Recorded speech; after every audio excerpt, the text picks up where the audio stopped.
Hi అందరికీ ఈరోజు video Araku tribal culture అనే ఛానల్ వాళ్ళు అరకు ట్రైబల్ ఆర్గానిక్స్ అనే పేరుతో కొన్ని ఆర్గానిక్ ప్రోడక్ట్స్ అనేవి సేల్ చేస్తున్నారు. వాళ్ళ దగ్గర నుంచి నేను 2 ప్రోడక్ట్స్ అనేవి తెప్పించుకున్నాను.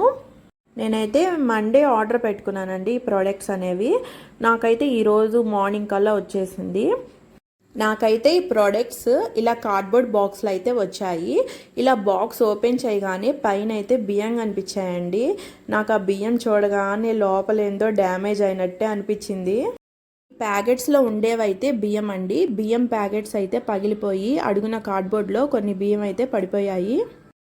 బియ్యం ప్యాకింగ్ చేసిన ఈ కవర్స్ ఏమో పల్చగా ఉన్నాయండి. కొంచెం మందంగా ఉంటే బాగుండేది. ఇలా పల్చగా ఉన్నాయి కాబట్టే కదా ఇలా పగిలిపోయాయి. చాలా దూరం అనేది ఈ కొరియర్స్ అనేవి వెళ్తుంటాయి కదండి. అలాంటప్పుడు బబుల్ ర్యాప్తో ర్యాప్ చేస్తుంటే చాలా బాగుండేది. ప్రోడక్ట్ ప్యాకింగ్ చూసుకుంటే బాగోలేదనే చెప్పాలి. అండ్ నెక్స్ట్ ఇంకోటి ఏంటంటే అందరికీ ఇలా వచ్చిందో లేదో తెలియదు కానీ నాకైతే ఇలా ప్యాకింగ్ అయితే డ్యామేజ్ అయ్యే వచ్చింది కదండి. అందుకు నా రివ్యూ అయితే చెప్తున్నాను మీకు. నేను 1 లీటర్ తేనె కూడా ఆర్డర్ పెట్టుకున్నానండి. తేనె అయితే ఎక్కడ కొంచెం కూడా డ్యామేజ్ అనేది అవ్వలేదు. అమెజాన్లో కానీ ఫ్లిప్కార్ట్లో కానీ ఎనీ అదర్ వెబ్సైట్లో కానీ మనం ఆర్డర్ పెట్టుకుంటే మనకి కొన్ని ప్రోడక్ట్స్ అనేవి జిప్లో కవర్స్లో వస్తాయి. జిప్లో కవర్స్ అంటే అవి కొన్ని మందంగా ఉంటాయి కాబట్టి అవి డ్యామేజ్ అయ్యే ఛాన్స్ అయితే అస్సలు ఉండదు. బియ్యం ప్యాకింగ్ చేసిన కవర్స్ అయితే వీళ్ళు చేసిన ప్యాకింగ్ కాదండి, ఓన్ ప్యాకింగ్. అండ్ ఈ కవర్లు అయితే కొంచెం మందంగా ఉన్నా బాగానే ఉండేవేమో, పల్చగా ఉన్నాయి కాబట్టి ఈజీగా బ్రేక్ అయిపోయినాయి. వాళ్ళకి 2 ఛానల్స్ ఉన్నాయండి.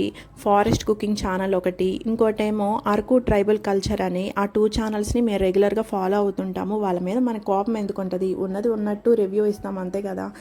ఇప్పుడు తేనె బాటిల్ ప్యాకింగ్ ఎలా ఉందో చూద్దాము. తేనె బాటిల్ క్యాప్కి అయితే ఇలాగా టేప్తో గట్టిగా చుట్టేసి ఇచ్చారు. తేనె బాటిల్ క్యాప్ పైన ఉన్నది ఓపెన్ చేసి చూద్దాము. లోపల అయితే ఇంకో క్యాప్ అనేది వచ్చింది. అంటే డబుల్ క్యాప్తో మనకి ప్రొటెక్షన్గా ఇచ్చారు.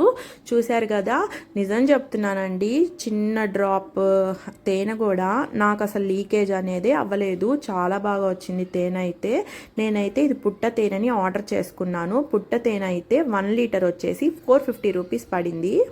ఈ తేనె టేస్ట్ అయితే చాలా అంటే చాలా బాగుందండి. మైల్డ్గా ఉంది స్వీట్.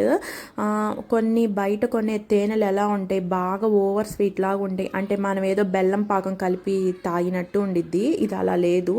ఈ తేనె అయితే చాలా బాగుంది. అంటే నేను బియ్యం చూపిస్తే తేనె గురించి చెప్తున్నాను అనుకోకండి. అండ్ బియ్యం క్వాలిటీ ఎలా ఉందో మీరు చూస్తారని దగ్గర నుంచి జూమ్ చేసి మీకు చూపిస్తున్నాను. నేనైతే 1 కేజీ రెడ్ రైస్ని ఆర్డర్ చేసుకున్నాను వీళ్ళ దగ్గర. 1 కేజీ వచ్చేసి 60 రూపీస్ పడింది. పచ్చి బియ్యం స్మెల్ ఎలా వస్తుందని చూశాను. చాలా అంటే చాలా బాగుంది దీని స్మెల్ అయితే. అండ్ చూసారా, మనం రెగ్యులర్గా వాడుకునే బియ్యం అయితే సన్నగా ఉంటుంది కదా, ఈ బియ్యం అయితే కొంచెం లావుగానే ఉంది. రెడ్ రైస్ గురించి ఒకసారి గూగుల్ చేసి చూడండి, చాలా మంచి యూసెస్ ఉంటాయి.